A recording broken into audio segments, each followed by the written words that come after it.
Assalamualaikum warahmatullahi wabarakatuh. Salam sobat hobi bola. Euro 2024 telah memasuki babak 16 besar dan beberapa pertandingan di 16 besar telah digelar dan sudah ada 4 tim yang sudah memastikan lolos ke babak 8 besar. Kita bahas satu persatu di pertandingan pertama babak 16 besar, yaitu ada sebuah kejutan di mana sang juara bertahan Italia harus angkat koper lebih dini yang dijungkalkan oleh tim yang tidak diunggulkan, yaitu Swiss. Nah, justru di sini menurut saya tidak kaget ya ketika melihat Italia harus mengakui keunggulan Swiss dengan skor 2-0, karena memang melihat dari performa Italia di awal Euro ini sedikit ya bisa dikatakan kurang meyakinkan, melihat dari skuad Italia pun dibandingkan dengan skuad Italia yang di edisi sebelumnya yang menjadi juara itu sangat-sangat downgrade ya. Makanya ini menurut saya tidak kaget gitu ketika sang juara bertahan ini digulingkan oleh tim yang tidak diunggulkan, itu Swiss. Nah, memang ini juga sebetulnya ada menurut saya kesalahan dari pelatih Italia Luciano Spalletti yang ada mengubah beberapa pemain di starting line up. Yang pertama yaitu di lini pertahanan yang biasa menggunakan back Riccardo Calafiori. Nah, di babak 16 besar ini Luciano Spalletti menurunkan Mancini ya, kalau tidak salah, mengganti Calafiori dengan Mancini. Lalu juga di lini tengah biasanya Nicolo Barella ini didampingi dengan Jorginho, tetapi diganti oleh Fagioli ya, kalau tidak salah. Ya, Fagioli benar. Nah, tentu ini juga kesalahan mendasar mungkin dari pelatih Italia Luciano Spalletti mengganti komposisi starting line up yang menurut saya Riccardo Calafiori ini walaupun ketika melawan Spanyol dia melakukan kesalahan, tetapi secara keseluruhan di babak grup dia bermain cukup baik di lini pertahanan Italia ya. Begitupun juga dengan Jorginho yang mendampingi Nicolo Barella di lini tengah Italia. Ya, karena ya siapa lagi yang menjadi andalan Italia selain Barella bersama Jorginho gitu di lini tengah. Begitupun juga dengan mengandalkan Federico Chiesa di lini depan. Tetapi ya dengan luar biasanya skuad Murat Yakin ini, anak asuh Murat Yakin yang bermain dengan benar-benar keren sih menurut saya. Dua pivot mereka yaitu Granit Xhaka dan Remo Freuler yang salah satunya dia mencetak gol di pertandingan tersebut, itu membuat lini tengah Italia atau Nicolo Barella tidak bisa berbuat apa-apa ya, tidak bisa berkutik gitu di lini tengah. Dan juga sebetulnya Swiss ini bisa menang dengan skor yang lebih lagi menurut saya jikalau kipernya bukan Donnarumma ya, karena satu-satunya pemain yang bermain cukup apik, cukup keren di pertandingan itu di skuad Italia, Donnarumma. Dia benar-benar menyelamatkan menyelamatkan gawang Italia dari serangan-serangan yang bertubi-tubi dari Swiss. Beberapa kali pemain Swiss mendapatkan peluang yang benar-benar berbahaya ya. Kalau misalkan kipernya bukan Donnarumma, mungkin bisa sampai 4 atau 5 gol yang tercipta untuk Swiss di pertandingan itu. Dan ya pemain lainnya hanya menonton saja gitu. Mereka kebingungan, bahkan pemain sekelas Nicolo Barella yang kita tahu ini benar-benar pemain kunci Italia, apalagi di Euro edisi sebelumnya dia benar-benar memainkan peran kunci keberhasilan Italia juara pada saat itu. Tetapi di pertandingan ketika melawan Swiss ini dia ini bukan Nicolo Barella yang kita kenal gitu. Bahkan dia pun tidak bisa menyelesaikan pertandingan hingga 90 menit. Dia digantikan di babak kedua. Nah itu.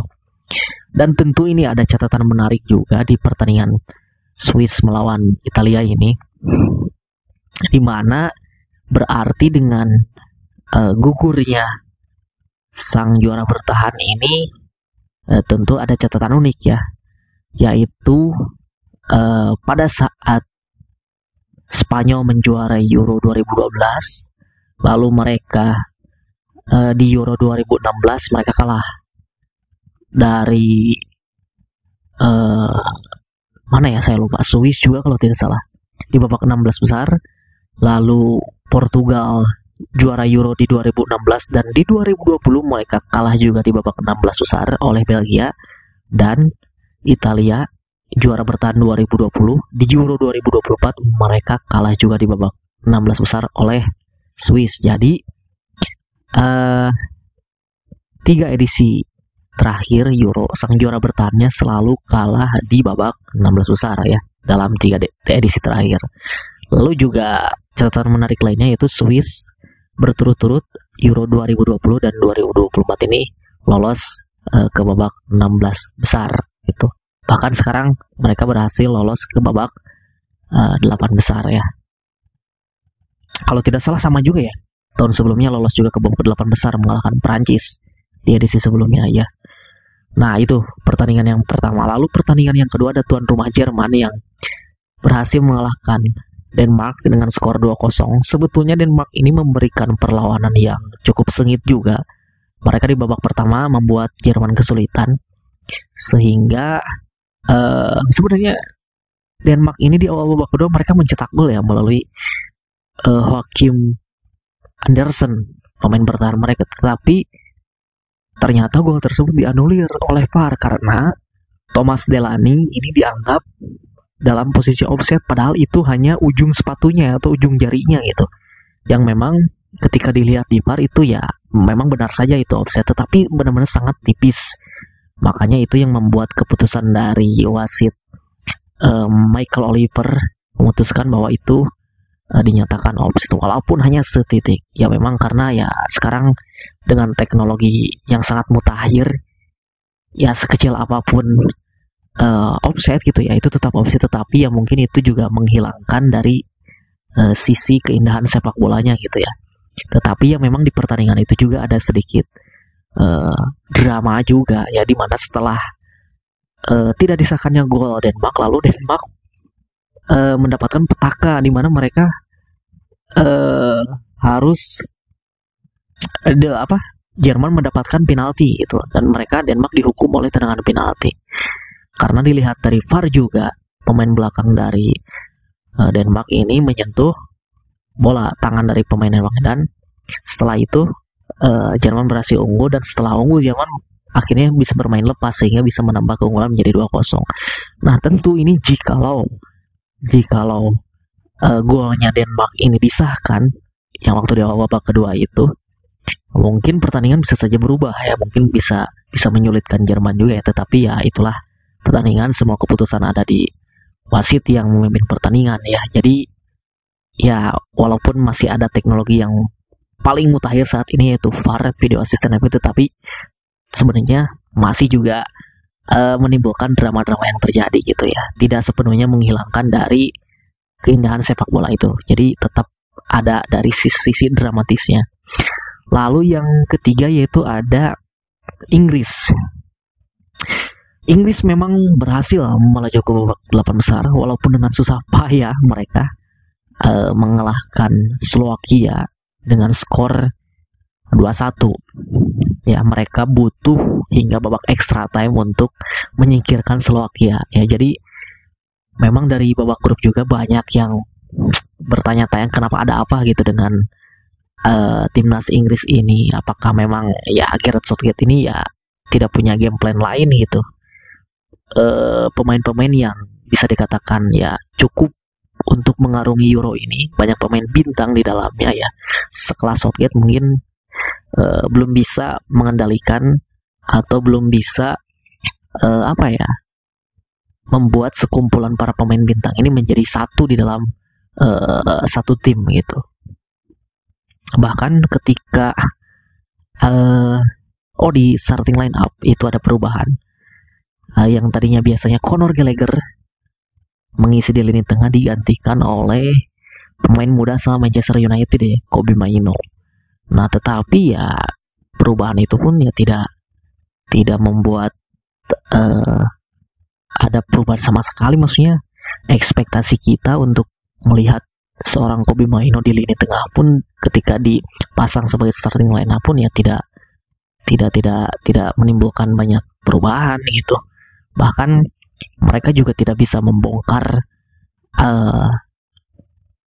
rapatnya lini pertahanan Slovakia yang sangat-sangat disiplin itu. Bahkan mereka kecolongan lebih dulu kan di babak pertama di menit ke-25 ya. Dan mereka tertinggal menunggu hingga menit ke-90 plus 5 baru mereka bisa menyamakan kedudukan melalui Jude Bellingham. Tetapi di babak tambahan mereka hanya butuh waktu 2 menit untuk membalikan keadaan ya melalui Harry Kane. Ya, dan akhirnya Inggris berhasil. Tetapi ya sejauh ini kalau misalkan memang Inggris ketemu dengan tim-tim yang sedikit menyulitkan dibandingkan Slovakia, ya mungkin bisa saja mereka tersisihkan apabila ya mereka performa mereka hanya seperti itu saja gitu. Seperti itu. Mungkin ya Gareth Southgate harus memikirkan lagi game plan yang dia rencanakan, taktik-taktik yang dia harus siapkan ketika bertemu dengan Swiss nantinya, yang Swiss sendiri ini benar-benar bisa mengejutkan ya, bisa mengalahkan sang juara bertahan gitu. Lalu yang terakhir yaitu ada Spanyol. Spanyol berhasil mengalahkan Georgia dengan skor yang cukup telak 4-1, walaupun Spanyol di babak pertama memang sudah langsung ngegas, sudah langsung menyerang Georgia, tetapi kecolongan juga di babak pertama melalui gol bunuh diri pemain belakangnya yaitu Lenormand. Tetapi ya akhirnya Spanyol bisa menyamakan kedudukan di akhir babak pertama dan bisa membalikan keadaan di babak kedua dengan skor 4-1, dan mereka membuktikan bahwa mereka ini di Euro edisi kali ini sangat-sangat patut diwaspadai oleh tim-tim lainnya, terutama oleh tim tuan rumah yang akan mereka hadapi nanti di babak 8 besar ya. Jadi dengan kemenangan Spanyol ini, Spanyol akan menantang tuan rumah di babak 8 besar nanti. Dan tentu dengan lolosnya Spanyol ke babak 8 besar ini, mereka sejauh ini memiliki catatan yang sangat impresif ya. Mereka tidak pernah terkalahkan dan selalu menang, belum pernah sekalipun kalah dan imbang, dan mereka hanya baru kebobolan 1 gol saat melawan Georgia kemarin malam gitu. Jadi benar-benar Spanyol ini di edisi Euro kali ini bisa jadi favorit juara ya, salah satu favorit juara Euro kali ini. Dan untuk Georgia kita patut apresiasi perjuangan mereka. Ini tim debutan di Euro edisi kali ini, tetapi mereka berhasil mencetak sejarah. Kemarin berhasil mengalahkan Portugal dan mereka bisa lolos ke babak 16 besar. Dan di babak pertama pun mereka di babak 16 besar mereka ya setidaknya bisa memberikan perlawanan kepada Spanyol. Maka dari itu kita patut apresiasi perjuangan mereka, dan ya Georgia ini mungkin seharusnya bisa ditiru oleh Indonesia juga nanti di kualifikasi Piala Dunia zona Asia putaran ketiga ya. Ya itu. Dan jangan lupa nanti malam ada pertandingan big match Prancis melawan Belgia dan juga Belanda melawan Romania ya. Jadi nanti masih ada 4 tim lagi yang belum siapa lagi 4 tim yang akan lolos gitu ya. Jadi masih ada 4 pertandingan lagi di babak 8 besar ini. Siapa nanti yang akan lolos, apakah Prancis atau Belgia, Belanda, Rumania, belum juga nanti ada Portugal, Austria juga yang digadang-gadang bakal memberikan kejutan di Euro kali ini. Ya kita tunggu saja nanti ya. Itu saja dari saya. Terima kasih. Sampai jumpa lagi di video selanjutnya.